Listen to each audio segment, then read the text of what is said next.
जैसे जो मोबाइल चलाते ना, जैसे यूट्यूब वगैरह चलते, रील वगैरह, उसमें एकदम आ जाए जल्दी से शेयर खरीद लो, रातों रात करोड़पति बन जाओगे, तो देखे बिना रहे नहीं।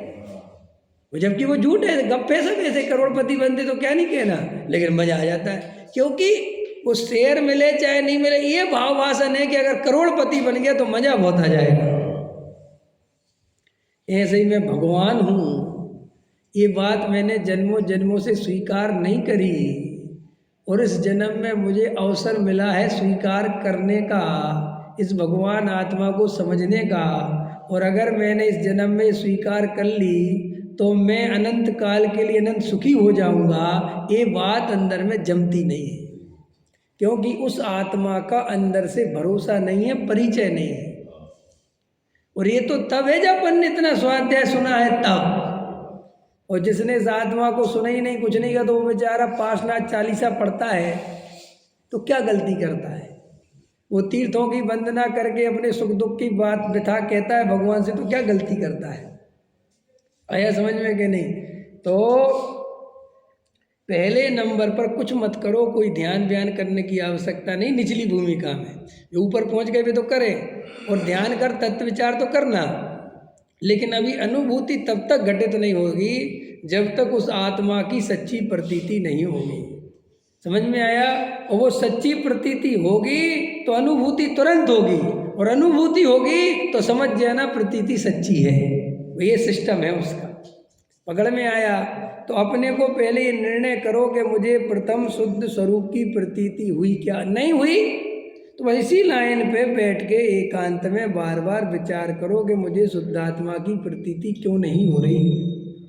नहीं हो रही तो देखो बार बार क्यों नहीं हो रही, कहाँ प्रतीति चल रही है। अगर रुपए में प्रतीति चल रही तो विचार करो, रुपए से सुख मिल सकता है क्या, क्या सदा काल रुपया पैसा मुझे सुख दे सकता है क्या। इस पर्याय में देख लो मैं रुपए से कब तक जीऊँगा, देखो समझो, पर्याय बदलेगी फिर मैं क्या करूँगा। अभी कीड़ा मक्कड़ मच्छर है, उनके पास पैसा डालो, हिरण गाय भैंस बैल कुत्ते बिल्ली सूअर सब है ना, उनके सामने डालो पैसे, वो कहेंगे क्या चीज़ है, उन्हें क्या मतलब है। तो बे 1 मिनट में पर्याय बदलने पर मनुष्य से वो हो गए ना, फिर क्या करोगे, इस पैसे का कब तक जीवन जियोगे।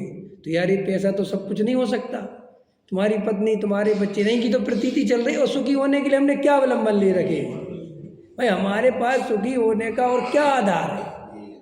यही आधार है ना कि पैसा होगा तो कितनी देर सुखी हो जाएंगे। और ये तो प्रत्यक्ष बात है, पैसे से सुखी होता कहाँ है जीव, क्यों नहीं होता। अरे भाई पैसा मेरे पास 10 करोड़ हो जाए, 50 करोड़ हो जाए, तो कहीं लिखा है कि मेरी किडनी फेल नहीं होगी, कहीं लिखा है मुझे हार्ट अटैक नहीं आएगा, कहीं लिखा है मुझे कैंसर नहीं होगा, या मैं मरूंगा। मरना तो चलो छोड़ो, ये बीमारियां का पैसे से नहीं होती क्या, बोलो। नहीं साहब ये तो नहीं लिखा, फिर पैसे का आधार क्या है तुम्हारा। एक्सीडेंट नहीं हो सकता तुम्हारा प्लेन क्रैश नहीं हो सकता, तो सब बहुत सारी संभावनाएं, भूकंप आ सकता है कि नहीं, तो सेठ जी मरेंगे कि नहीं मरेंगे, तो साहब वो तो कुछ भी।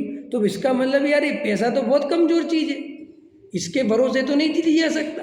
ऐसे तुम एक एक पदार्थ जिस पे तुम्हें भरोसा हो, पत्नी के भरोसे जी रहे ना कि पत्नी है मेरी, पत्नी का खुद को पत्नी को भरोसा बेचारी वो रहेगी, पता चला कि वो पहले खाट पे आ गई, तुम उसी की सेवा में लगे हुए हो।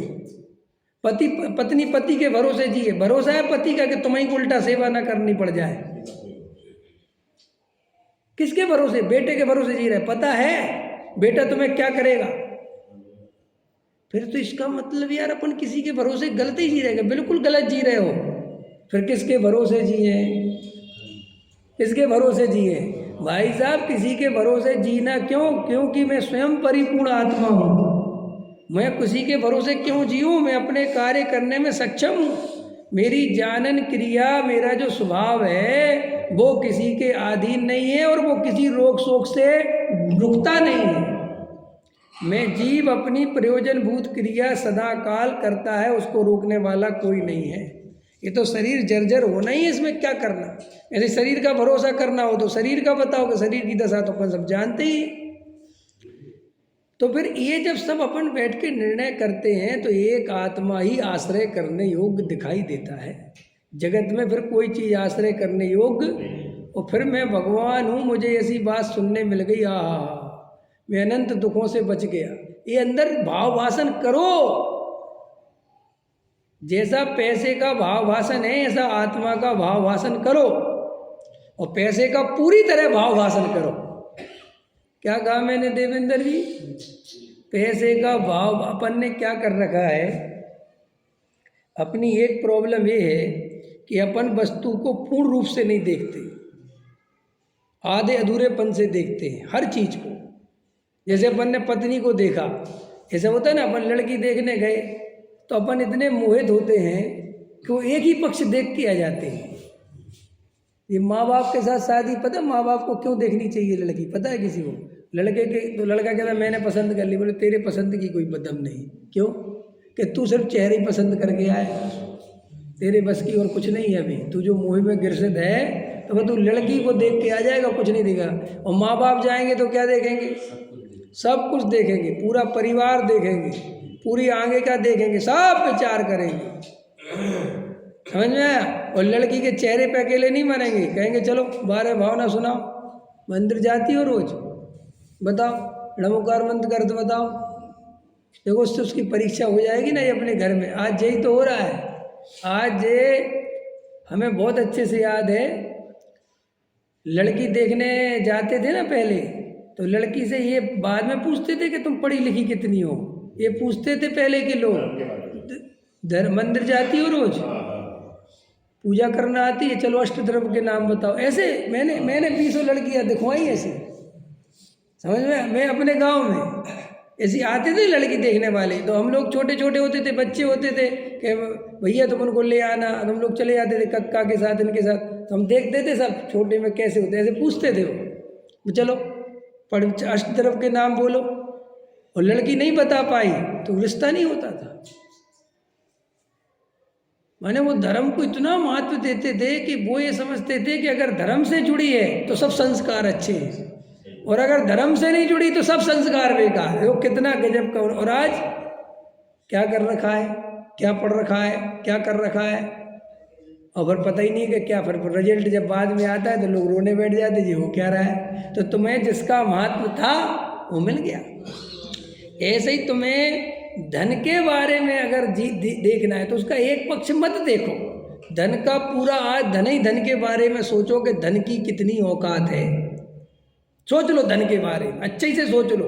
विषय भोगों को जल्दी भोग के मत निकलो, क्योंकि अपन जल्दी भोग के निकल जाते हो, दूसरे काम में लग जाते तो वो कल फिर खड़ा होता है। उसको शांति से देखो कि इसमें कितना आनंद आया है, समझो कहाँ तक इस आनंद के भरोसे जी सकता हूँ और कब तक ले सकता हूँ। देखो अच्छे से गहराई से। तो इसका मतलब ये है कि जैसे किराए के मकान में रहते हुए व्यक्ति अपने मकान की तलाश करता रहता है, समझ में आया?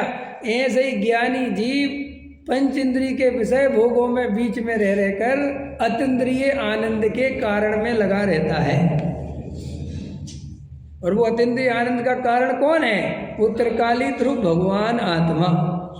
इसलिए ज्ञानी लगता है कि पंच इंद्रिय के विषय भोग रहा है, ऊपर से तो ऐसे ही दिखेगा, लेकिन वो अंदर से अतीन्द्रिय सुख की तैयारी कर रहा है।